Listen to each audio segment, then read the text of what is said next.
Alright guys, welcome back to another great episode of Without the... What? That bitch threw a thermal detonator from that far. Alright guys, welcome back to another great episode of...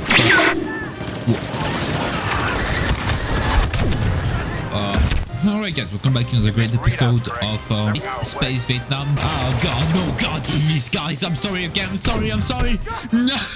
So guys, welcome back to another great episode of I'm getting very lazy with those introductions. I really need to come up with something a little more original.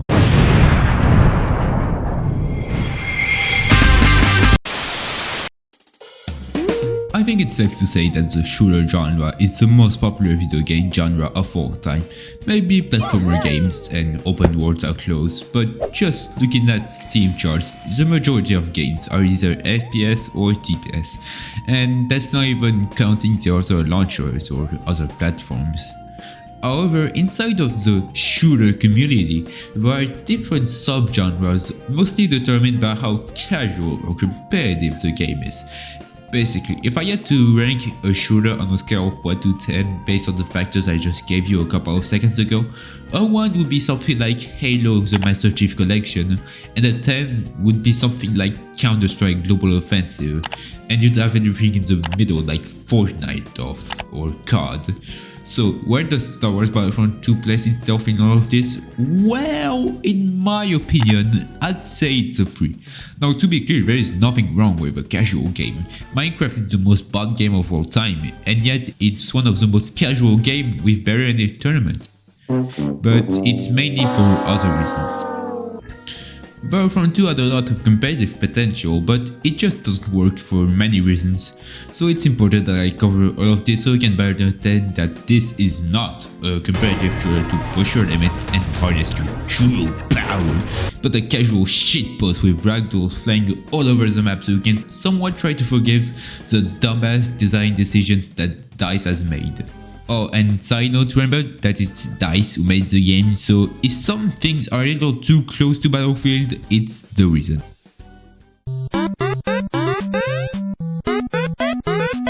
The characters are a good place to start. If I had to finish this segment quickly, I'd say they're all fucking stupid, especially the antagonists. But unfortunately, I still need this video to be above 10 minutes, so here we go. This game has an economy system like Counter-Strike, where you get battle points for killing players, doing objectives, and in general just fucking over the other team. Those battle points can be then used to buy reinforcements, vehicles, or heroes.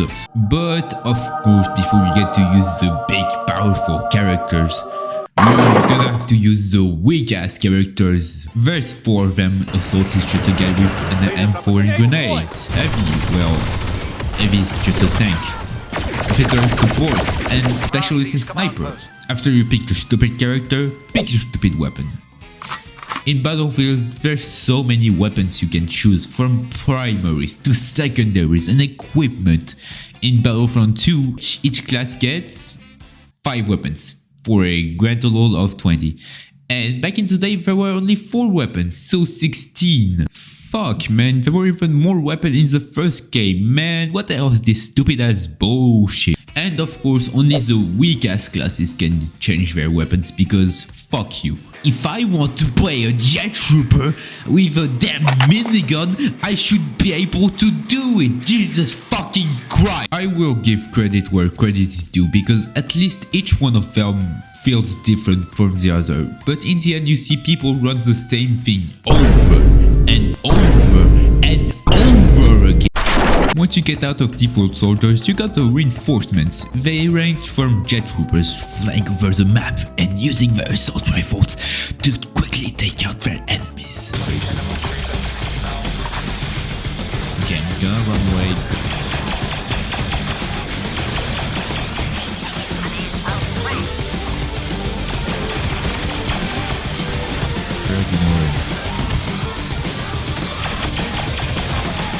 Okay, we can cap. We can solo cap. I swear I can solo cap. Enforcers, heavy units who are required to tank and inflict massive amounts of damage, but are also supposed to be very slow and easy targets.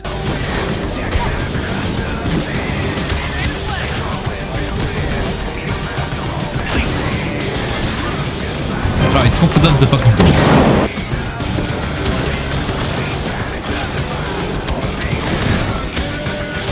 Infiltrators that can track down their opponents with radars and quickly take them out while having some amazing survivability.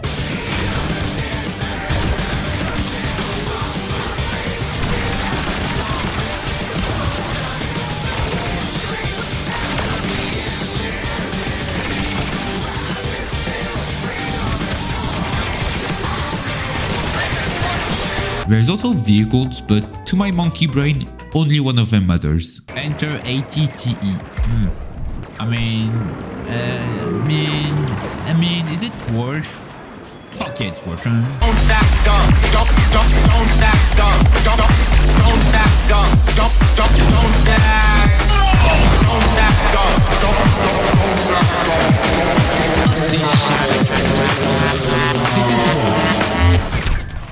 They destroyed the tank. And finally, there's heroes. So guys who are supposed to be the strongest units in the game. But first, you're gonna have to get out of reinforcement hell. Why is that? Well, those dumbasses at DICE made it there can only be 2 heroes in play, leaving the message max number in play when all slots are used. Can I take a hero? No, I cannot. You know, I should not be asking, can I take a hero? Because 99% of the time, the answer is no. No, you may not be able to take a hero. Their power is by far unmatched. When you're up against a hero, there's not really anything you can do other than lie down and start crying. They're so fucking powerful that even the HUD can't run away from their power. I'm gonna pick that up.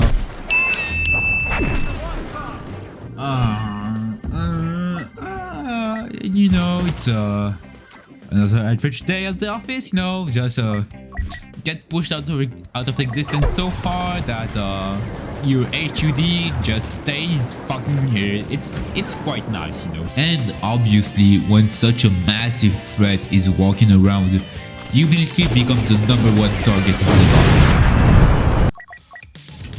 Hell yeah, we got boss now. Hell yeah.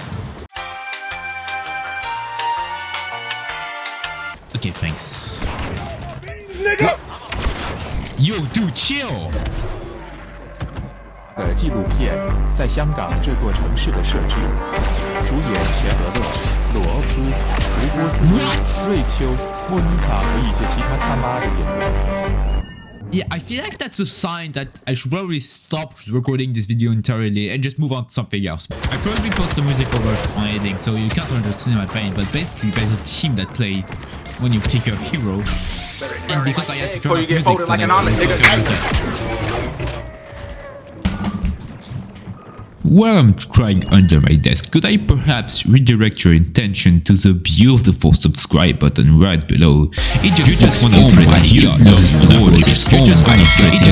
beautiful. Okay, back to the video. Because of the limitations of the heroes in play, the obnoxiously high price to pick one, and the fact that you immediately get jumped if you pick at the objective, some lame-ass people decide to instead just stay around the corner and wait for some poor souls to come for easy kill instead of, you know. This shit literally happens every match and it fucking pisses me off. And trust me, I would know because someone very close to me is constantly doing it. But of course, I'm not gonna point any fingers. Despite all of my trash talking, I will admit that some of the most competent hero players who can play aggressive while still keeping them alive are capable of completely steamrolling a lobby and making the W appear out of thin air. So you think that's it for the characters? No! Because there is one big element of the game, and it's also the game's main problem, at least from my experiences.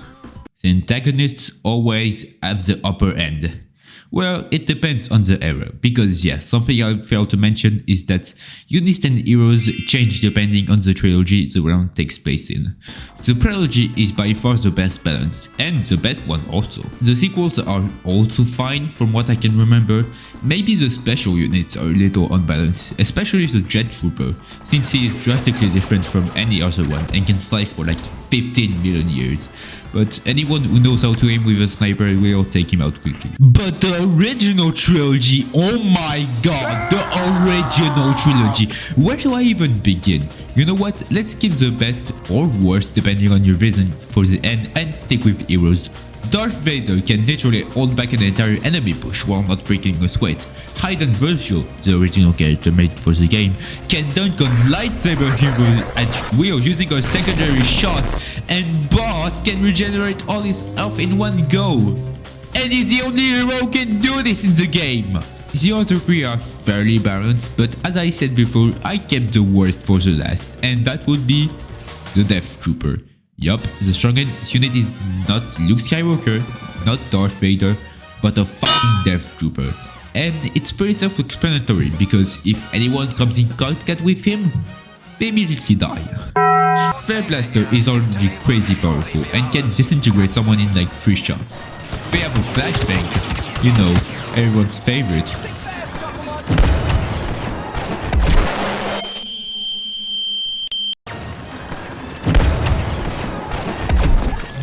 But by far the stupidest part is their top ability. It requires some explaining. When enforcers activate their top ability, their blasters do not produce any hits and they can fire as much as they want for a limited amount of time. Think of it like a bottomless clip. However, it's risk versus reward because when the player activates his ability, it can no longer run, very much feeling their tank-like role. So what's the problem with the Death Trooper?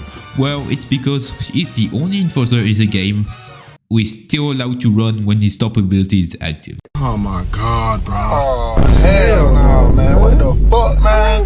Get your ass on, man. Granted, he can't roll anymore, which is nice, I guess, but when you're killing everyone in your path, you do not need to fucking roll. I can guarantee you this. Moral of the story, if you see a Death Trooper, run in the opposite direction.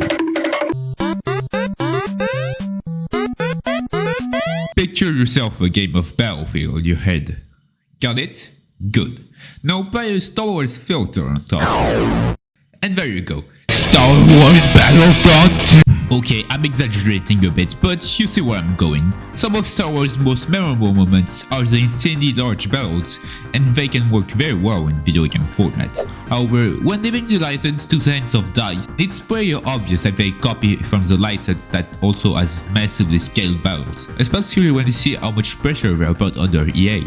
But it shouldn't even be a complaint. Not being original doesn't necessarily mean being bad. Warzone was pretty good. Keyword was. And Valorant definitely exists. You know, I don't really like it, but other people do so.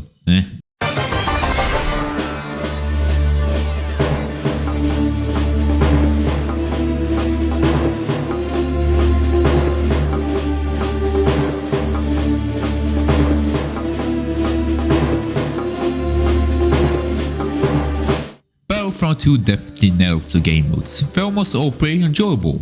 Galactic Assault is the best game mode in my opinion, and the one I played the most. Around all guys plays as the following. One team must complete an objective. It can be capturing a control point, getting a walker from point A to point B, blankly stare at the screen for 30 seconds straight while pressing E. I mean, you get it, it's relatively straightforward. Alright guys, welcome back to the greatest episode of Droids Invading Space Vietnam. Meanwhile, the other team must do everything in their power to stop the enemy push. This includes killing people, make sure they can even stand on the control point, kill people, and of course, killing people. I mean, you literally have to drop 100 people to finish the game. And besides, it's a shooter game. What do you think you're supposed to do? Hug people? I just find it crazy that the objective cannot change at all. However, the maps somehow help make them feel different and get me on this dumbass game for, 95 hours. Not bad. Wonder how much my friend had. Oh, God.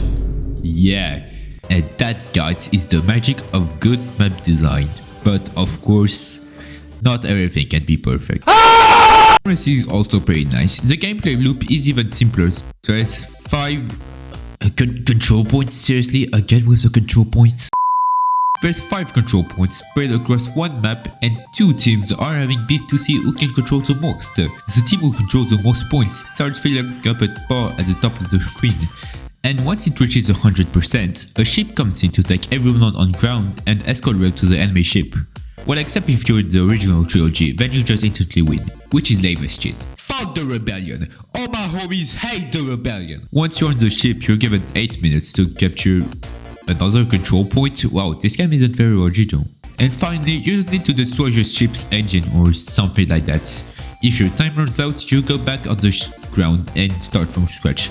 But if you finish the objective, where's the ship just Forces at command post has been fallen.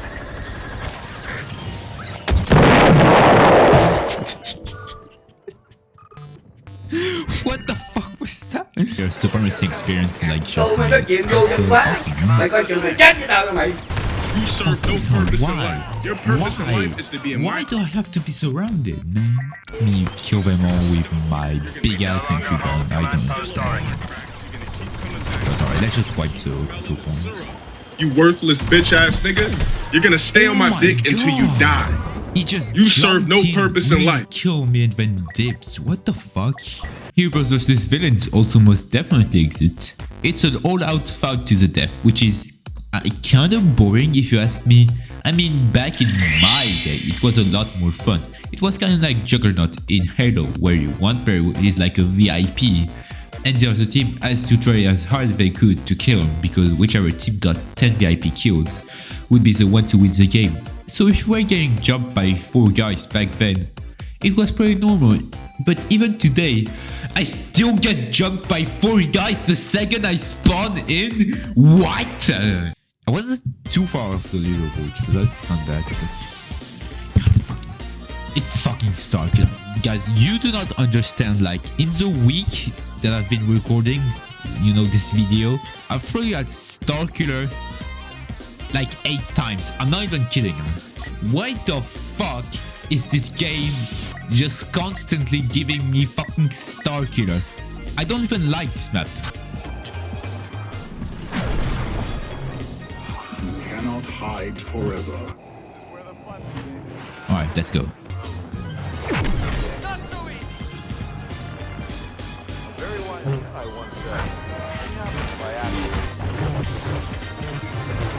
Apology accepted. Congratulations, Anakin Skywalker. You passed the vibe check. Ewok Hunt is honestly such an original game mode. It deserves a lot more credit. It's like Space Vietnam. The Empire tried to invade the planet, and much like America in the war, they realized that bears with sharp sticks are somehow better because they know their environment. That's what you get, you dumb fuck. Need to worry about the traps also, because I think those things can one-shot you. Alright. So now you have to wait for an aircraft so you can escape from the planet before you get stabbed in the fucking chest. To help, you can activate some signals to get the aircraft to come faster, which makes no sense. Why would activating a rescue signal make the aircraft go fast? Find a new weapon that doesn't use some broke-ass flashlight that shuts off after 5 seconds, and an incendiary grenade so you can clutch while waiting. Oh yeah, and also you cannot change your brightness and you're stuck in first person. Great. God, why do we have a limited torch? Seriously, dog? Just buy some damn AA batteries. Go, go, go, go. Fuck the formation. We just have to go, dog. Yes! We're gonna be saved. Alright, we just need to hold the position. Alright. Please. Please. I did it! We're safe!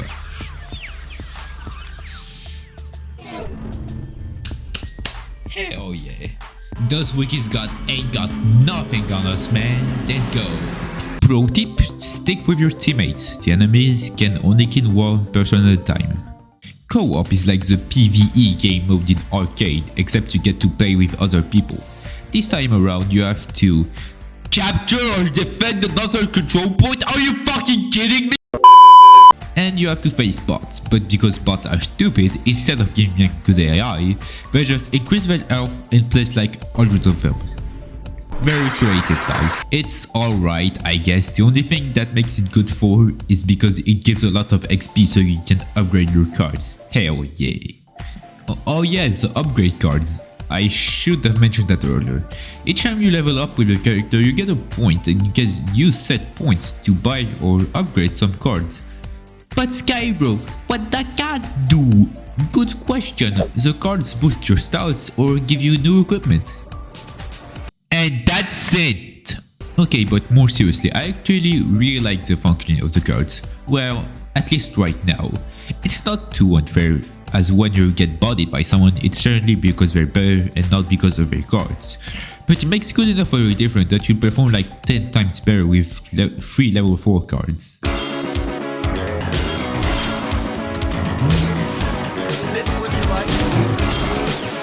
Nice. Okay, we're capping. We're fine. Why get that? One human player and Boxstep.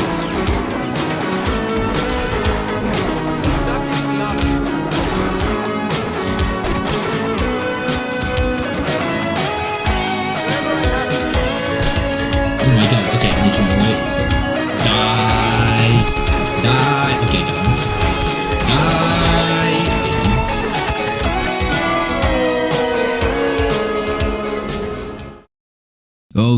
Okay. Enough pressing dice and let's complain a little bit. Tell me, what's the last thing you wanna fuck up in the shooter game? Just shooting, yes, obviously. Whereas the shooting in Battlefront 2 feels kinda bad. Well, it's mostly because it's very different from what I'm used to. Let me give you an example. I'm looking at this guy's head. I zoom in on his head, I click on my mouse, immediately dies, which makes sense, bullet travel at 2,736 km per hour. But in Battlefront 2, when you shoot a bullet, there is some sort of travel time, which is fucking stupid considering it's light. So at close distance, it works mostly okay. However, when you get to long range, you kind of have to predict the enemy's movement, and when you're already trying to aim properly, it's hard. It oversaturates my brain and I don't like it. You're playing an EA game, so of course you're gonna encounter glitches. Thankfully, DICE has actually patched a lot of them before they left, so we're way past the era of game-breaking glitches happening in almost every game, and now it's just some small glitches here and there. Yo, my bro, you good? You don't look very good, my guy. Okay, yeah. Marksman? What does it mean? Like, you can just say marksman rifle and just expect us to believe what? I don't understand, like, what? So, after everything I just told you, here comes the question, is Star Wars Battlefront 2 a good game? Well, yes, but actually no. Yes, because despite all of my complaining, holy fuck, this game is fun as shit. I mean, just look at my playtime, it's absurd. No, because, well, it's EA. The game itself had so much potential, so many things to try. It could have dived in competitive for some game modes, finished the story mode, that would also be nice. But once the whole thing happened and EA realized that they would not be making enough money off of it, well, it's not enough so that it meets their year-end quota. They just kept it around for a little bit to not let fans be angry, and once they had a good opportunity to ditch it, they just dipped. I mean, the game is not finished, it's abundantly clear. And with their last disaster, it's clear that they're not gonna have their hands on the franchise anymore. Which, while it might be a good thing, also means we'll never get a new update. Let alone the Star Wars Battlefront 3. But hey, at least this new Outlaws game is looking pretty good. Wonder who is making— oh god fucking